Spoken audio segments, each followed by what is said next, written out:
ونعوذ بالله من شرور أنفسنا ومن سيئات أعمالنا من يهده الله فلا مضل له ومن يضلل فلا هادي له ونشهد أن لا إله إلا الله وحده لا شريك له ونشهد أن سيدنا ومولانا محمدا عبد الله ورسوله الذي أرسله بالحق بشيرا ونذيرا وداعيا إلى الله بإذنه وسراجا وقمرا منيرا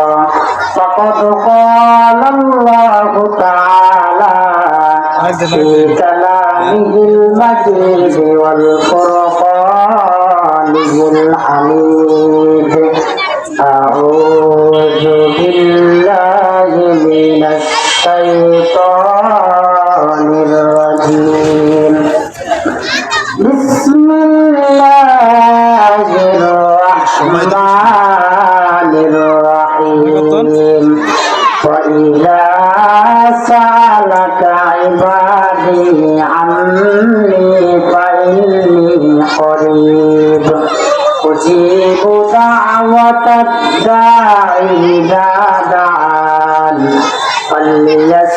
فليستجيبوا لي وليؤمنوا بي لعلهم يرشدون إن الله وملائكته يصلون على النبي يا أيها الذين آمنوا صلوا عليه وسلموا تسليما اللهم صل على محمد وعلى آل محمد كما صليت على إبراهيم وعلى آل إبراهيم إنك حميد مجيد اللهم بارك على محمد وعلى آل محمد كما باركت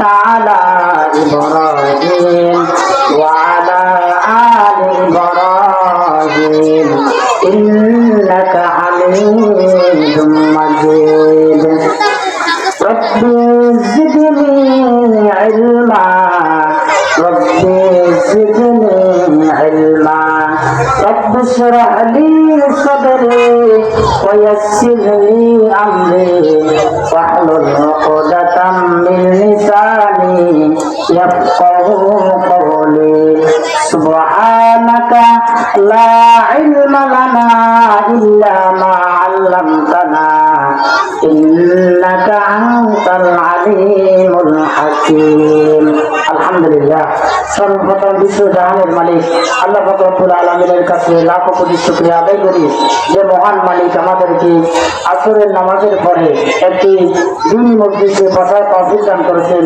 সেই মহান মালিকের দরবারে আমরা সবাই লাখো কোটি শুকরিয়া আদায় করি। আমরা সবাই বলি আলহামদুলিল্লাহ।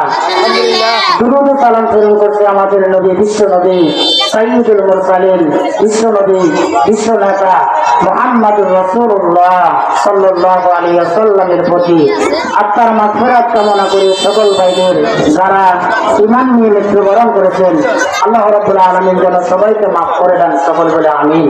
সম্মানিত উপস্থিতি, সম্মানিত প্রিয় দিনী ভাইরা, আমি আপনাদের সামনে একেবারে সংক্ষিপ্তভাবে যে বিষয় থেকে আলোচনা করব, বিষয়ের নাম হচ্ছে দোয়া। দোয়ার মাধ্যমে কিভাবে না পাওয়া জিনিসকে সহজে পাওয়া যায় সেই সম্পর্কে একেবারে সংক্ষিপ্তভাবে কিছু বলার চেষ্টা করবো ইনশাআল্লাহ। আল্লাহ রাব্বুল আলামিন কোরআনুল কারীমের 2 নম্বর সূরা সূরাতুল বাকারার 186 নম্বর আয়াতের মধ্যে বললেন, ওয়া ইযা সালাকা ইবাদি আন্নী ফাইন্নী করিব উজিবু দাওয়াতাদ দাঈ ইযা দাআন ফালইস্তাজিবু লি ওয়ালিউমিনু বি লাআল্লাহুম ইয়ারশুদুন। আল্লাহ রাব্বুল আলামিন বলেন, ওয়া ইযা সালাকা ইবাদি, হে নবী, আমার বান্দারা যখন আমার সম্পর্কে আপনাকে জিজ্ঞাসা করবে, আপনি তখন তাদেরকে জবাব দিয়ে দিবেন। আপনি তখন তাদেরকে জবাব দিয়ে দিবেন, পাইনি করিব, আমি আমার বান্দার একেবারে নিকটে।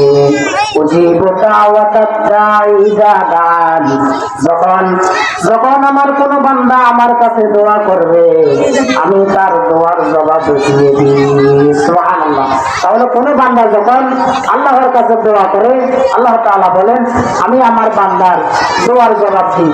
আবার আল্লাহ তাআলা কোরআনুল কারীমের 40 নম্বর সূরা সূরাতুল গাফিরের 60 নম্বর আয়াতের মধ্যে বললেন, وقال ربكم ادعوني أستجب لكم إن الذين يستكبرون عن عبادتي سيدخلون جهنم داخرين। আল্লাহ রাব্বুল আলামিন বলেন, উদউনি, তোমরা আমাকে ডাকো, আস্তাজিবু লাকুম, আমি তোমাদের ডাকে সাড়া দিব। আল্লাহ তাআলা বলেন, যে ব্যক্তি আমার কাছে চায় না সে হলো অহংকারী, আর যে ব্যক্তি আমার কাছে চায় সে হচ্ছে আমার অনুগত বান্দা, সে হচ্ছে আমার বিনয়ী বান্দা।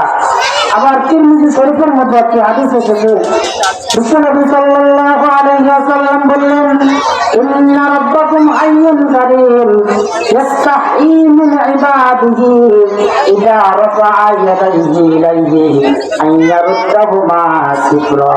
বিশ্বনবী সাল্লাল্লাহু আলাইহি ওয়াসাল্লাম বললেন, তোমাদের রব হচ্ছেন এমন রব, তোমাদের রব হচ্ছেন চিরঞ্জীব, তিনি হচ্ছেন সম্মানিত। তোমাদের রব হচ্ছেন এমন রব, তোমরা যখন তোমাদের রবের কাছে হাত তোলো, তোমাদের সেই হাত ফিরাই দিতে তিনি লজ্জাবোধ করেন। সুবহানাল্লাহ। আবার বিশ্বনবী সাল্লাল্লাহু আলাইহি ওয়াসাল্লাম বললেন, মান ফুতিহা লাহু মিনকুম বাবুদ দুআ ফুতিহাত লাহু আবওয়াবুর রাহমাহ। বিশ্বনবী সাল্লাল্লাহু আলাইহি ওয়াসাল্লাম বললেন, যার জন্য দুয়ার দরজা খুলে দেওয়া হয়েছে, তার জন্য যেন আল্লাহর রহমতের সকল দরজাগুলো খুলে দেওয়া হয়েছে। সুবহানাল্লাহ। দেখেন দোয়ার মাধ্যমে কিভাবে না পাওয়া জিনিসকে সহজে পাওয়া যায়। হযরত জাকারিয়া আলাইহিস সালাম, তার কোনো সন্তান ছিল না।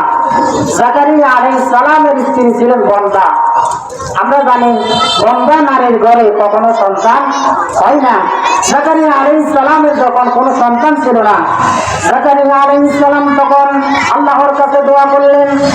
জাকারিয়া আলাইহিস সালাম বললেন, ওয়া জাকারিয়া ইজনাদা রাব্বাহু রব্বি লা তাযারনি ফারদাও ওয়া আনতা খায়রুল ওয়ারিসিন। আল্লাহ রাব্বুল আলামিন বলেন, আর স্মরণ করো সেই সময়ের কথা যখন জাকারিয়া তার রবকে বলেছিল, হে আমার রব, তুমি আমাকে উত্তরাধিকারীহীন করে দিও না, তুমি আমাকে একা করে দিও না, তুমি যদি চাও তাহলে তুমি আমাকে উত্তরাধিকারী দান করতে পারো। জাকারিয়া আলাইহিস সালাম আল্লাহর কাছে আরেকটি দোয়া করলেন।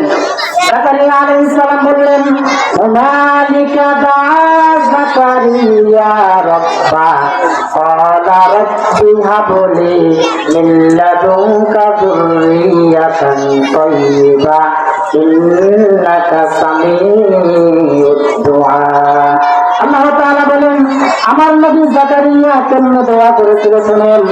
তিনি বলেছিলেন রব্বি হাবলি মিন লাদুনকা যুররিয়াতান তাইয়্যিবা, হে আমার রব তুমি আমাকে তোমার তরফ থেকে পবিত্র সন্তান দান করো।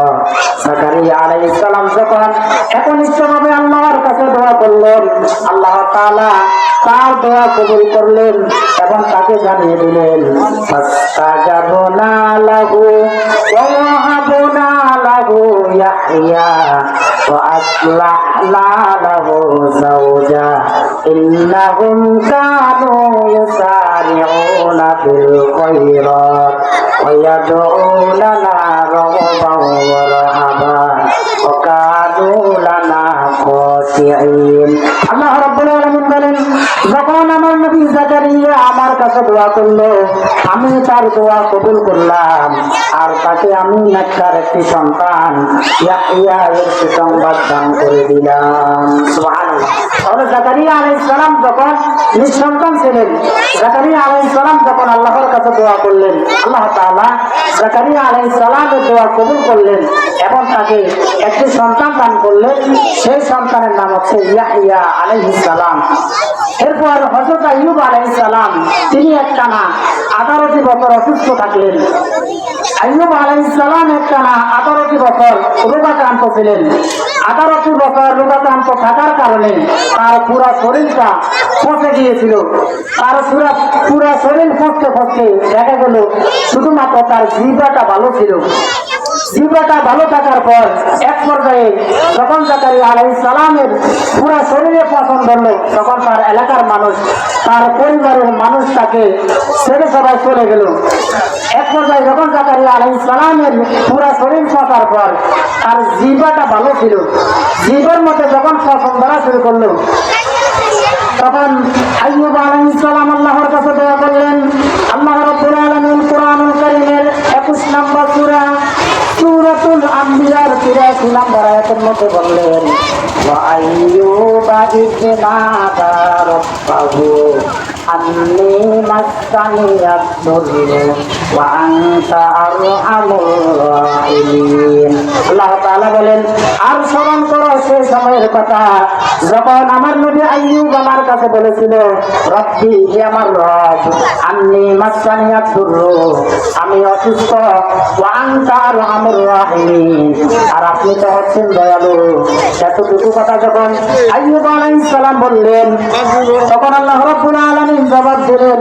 আল্লাহ তাআলা বলেন, ফাস্তাজাবনা লাহু ফাকাশাফনা মা বিহি মিন দুররিন ওয়া আতাইনাহু আহলাহু ওয়া মিথলাহুম মা'হুম রাহমাতাম মিন ইনদিনা ওয়া যিকরা লিল আবিদিন। আল্লাহ তাআলা বলেন, আমার নবী আইয়ুবের ডাকে সাড়া দিলাম আর আমি তাকে অসুস্থতা থেকে সুস্থতা দান করে দিলাম। সুবহানাল্লাহ। তাহলে আইয়ুব আলাইহিস সালাম একটানা 18টি বছর অসুস্থ ছিলেন। 18টি বছর অসুস্থ থাকার পর আইয়ুব আলাইহিস সালামের জিহ্বার মধ্যে যখন পছন্দ ধরা শুরু করলো, আইয়ুব আলাইহিস সালাম তখন আল্লাহর কাছে ফরিয়াদ করলেন। আল্লাহ তাআলা আইয়ুব আলাইহিস সালামকে সুস্থতা দান করে দিলেন। এরপর ইউনূস আলাইহিস সালাম, হযরত ইউনূস আলাইহিস সালাম যখন সাগরের মধ্যে মাছের পেটের ভিতরে চলে গেলেন, কোন বর্ণনায় এসেছে তিনি ত্রিভুজ অন্ধকারে ছিলেন। 1 নম্বর হচ্ছে রাতের অন্ধকার, 2 নম্বর হচ্ছে সমুদ্রের তলদেশের অন্ধকার, 3 নম্বর হচ্ছে মাছের পেটের ভিতরে অন্ধকার। এই ত্রিভুজ অন্ধকারের ভিতরে থাকার পর ইউনূস আলাইহিস সালাম যখন আল্লাহর কাছে দোয়া করলেন, ইউনূস আলাইহিস সালাম বললেন, লা ইলাহা ইল্লা আনতা সুবহানাকা ইন্নী কুনতু মিনাজ জালিমিন।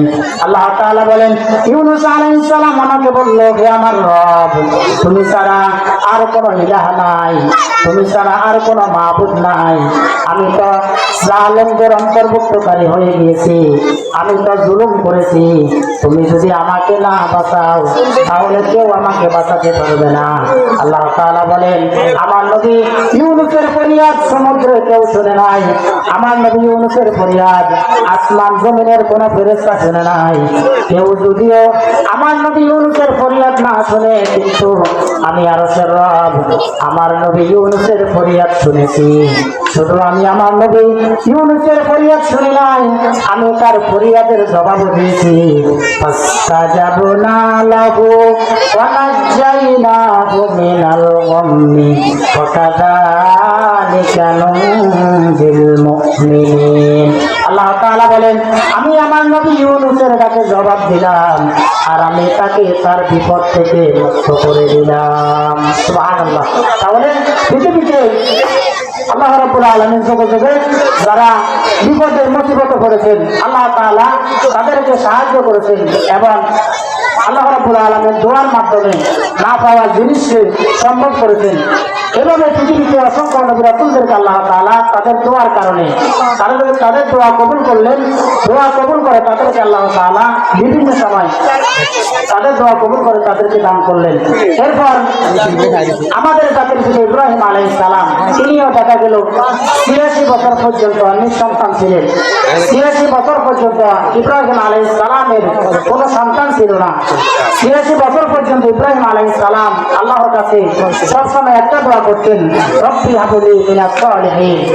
৮৬ বছর পর্যন্ত যখন ইব্রাহিম আলাইহিস সালাম আল্লাহর কাছে দোয়া করলেন, আল্লাহ তাআলা ইব্রাহিম আলাইহিস সালামের দোয়া কবুল করলেন এবং ইব্রাহিম আলাইহিস সালামকে একটি সন্তান দান করলেন। সেই সন্তানের নাম হচ্ছে ইসমাঈল আলাইহিস সালাম। এভাবে পৃথিবীতে যত নবী রাসূলরা আল্লাহর কাছে দোয়া করলেন, আল্লাহ তাআলা সকলের দোয়া কবুল করলেন। সেই দোয়া কবুল হওয়ার কিছু শর্ত রয়েছে। দোয়া কবুল হওয়ার ১ নম্বর শর্ত হচ্ছে দোয়া করার আগে তাওবা করা। দোয়া করার আগে তাওবা করে নিজের গুনাহের জন্য অনুতপ্ত হওয়া। আল্লাহ রাব্বুল আলামিন কোরআনুল কারীমের ৪ নম্বর সূরা সূরাতুন নিসায়ের ১১০ নম্বর আয়াতের মধ্যে বললেন, ওয়া মান ইয়ামাল সুআন আও ইয়াযলিম নাফসাহু সুম্মা ইয়াস্তাগফিরিল্লাহ ইয়াজিদিল্লাহা গফুরার রহিমা।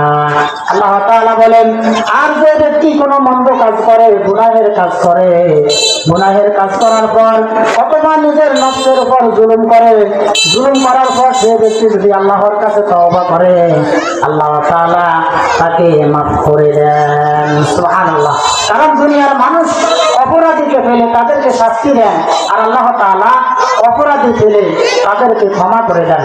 তাহলে দোয়া কবুল হওয়ার ১ নম্বর শর্ত হচ্ছে দোয়া করার আগে আল্লাহর কাছে তাওবা করা। তাওবা করে যদি আপনি আল্লাহর কাছে দোয়া করেন, তাহলে আল্লাহ তাআলা আপনার দোয়া কবুল করবেন। এরপর দোয়া কবুল হওয়ার ২ নম্বর শর্ত হচ্ছে হালাল উপার্জন করা, হালাল খাওয়া। আপনি যদি হালাল খেয়ে হালাল উপার্জন করে দোয়া করতে পারেন, তাহলে আল্লাহ তাআলা আপনার দোয়া কবুল করবেন। দোয়া কবুল হওয়ার ৩ নম্বর শর্ত হচ্ছে শিরক এবং বিদআত থেকে মুক্ত থাকা। আপনি যদি শিরক করেন, শিরক এবং বিদআতের সাথে যুক্ত থাকেন, শিরক এবং বিদআতের সাথে যুক্ত থেকে যদি আপনি দোয়া করেন, তাহলে আল্লাহ তাআলা আপনার দোয়া কবুল করবেন না। এই ব্যাপারে আল্লাহ রাব্বুল আলামিন কোরআনুল কারীমের ৭ নম্বর সূরা সূরাতুল আরাফের ২৯ নম্বর আয়াতের মধ্যে বললেন, ফাদউহু মুখলিসিনা লাহুদ্দিন। আল্লাহ তাআলা বলেন, তোমরা তোমাদের রবের কাছে দোয়া করো একনিষ্ঠভাবে। অর্থাৎ আপনি যদি একনিষ্ঠভাবে আল্লাহর কাছে দোয়া করতে পারেন, আল্লাহ তাআলা আপনার দোয়া কবুল করবেন। এরপর দোয়া কবুল হওয়ার ৪ নম্বর শর্ত হচ্ছে ইখলাসের সাথে একনিষ্ঠভাবে আল্লাহর কাছে দোয়া করা, তাহলে আল্লাহ তাআলা আপনার দোয়া কবুল করবেন। দোয়া কবুল হওয়ার ৫ নম্বর শর্ত হচ্ছে আপনি উদাসীন না হয়ে, তাড়াহুড়া না করে আপনি ধীরস্থিরভাবে যদি আল্লাহর কাছে দোয়া করতে পারেন, তাহলে আল্লাহ তাআলা আপনার দোয়া কবুল করবেন। এরপর দোয়া কবুল হওয়ার ৬ নম্বর শর্ত হচ্ছে দোয়ার মধ্যে খারাপ কিছু না চাওয়া। দোয়ার মধ্যে যদি ভালো কিছু চেয়ে আপনি দোয়া করতে পারেন, তাহলে আল্লাহ তাআলা আপনার দোয়া কবুল করবেন। এরপর দোয়া কবুল হওয়ার ৭ নম্বর শর্ত হচ্ছে তাড়াহুড়া করে দোয়া না করা। বিশ্বনবী সাল্লাল্লাহু আলাইহি ওয়াসাল্লাম বললেন, যে ব্যক্তি তাড়াহুড়া করে দোয়া করবে, আল্লাহ তাআলা তার দোয়া কবুল করবেন না। দোয়া কবুল হওয়ার ৮ নম্বর শর্ত হচ্ছে সৎ কাজের আদেশ দেওয়া এবং অসৎ কাজের নিষেধ করা। বিশ্বনবী সাল্লাল্লাহু আলাইহি ওয়াসাল্লাম বললেন, ওয়াল্লাযী নাফসি বিয়াদিহি, ওই মহান সত্তার কসম যার হাতে আমি নবীর প্রাণ, লাতা'মুরুন্না বিল মা'রুফ ওয়া লাতানহাউন্না আনিল মুনকার, তোমরা সৎ কাজের আদেশ করো, তোমরা মানুষকে সৎ কাজের আদেশ দাও আর অসৎ কাজের নিষেধ করো। যদি তোমরা সৎ কাজের আদেশ না করো আর অসৎ কাজে নিষেধ না করো, আও লাইউশিকান্নাল্লাহা আন ইয়াবআসা আলাইকুম ইকাবাম মিনহু, যদি তোমরা এটা না করো আল্লাহর তরফ থেকে তোমাদের কাছে শাস্তি চলে আসবে। সর্বশেষ দোয়া কবুল হওয়ার 9 নম্বর শর্ত হচ্ছে দোয়া করার আগে ফরজ ইবাদতের প্রতি যত্নবান হওয়া। আপনি যদি নামাজ না পড়ে, এক ওয়াক্ত নামাজও না পড়ে, নামাজ না পড়ে যদি আপনি আল্লাহর কাছে দোয়া করেন তাহলে আল্লাহ তাআলা আপনার দোয়া কবুল করবেন না। দোয়া কবুল হওয়ার 10 নম্বর শর্ত হচ্ছে আপনি সকল প্রকার গুনাহ থেকে নিজেকে বাঁচিয়ে রেখে যদি আপনি দোয়া করতে পারেন তাহলে আল্লাহ তাআলা আপনার দোয়া কবুল করবেন। সম্মানিত উপস্থিতি, সংক্ষিপ্তভাবে দোয়া কবুল হওয়ার যে শর্তগুলো নিয়ে আলোচনা করেছি, আল্লাহ রাব্বুল আলামিন আমাদের সবাইকে আমল করার তৌফিক দান করুন। হাযা মা ইনদি ওয়াল ইলমু ইনদাল্লাহ, আলাইহি তাওয়াক্কালতু ওয়া ইলাইহি উনীব। আসসালামু আলাইকুম ওয়া রাহমাতুল্লাহি ওয়া বারাকাতুহু।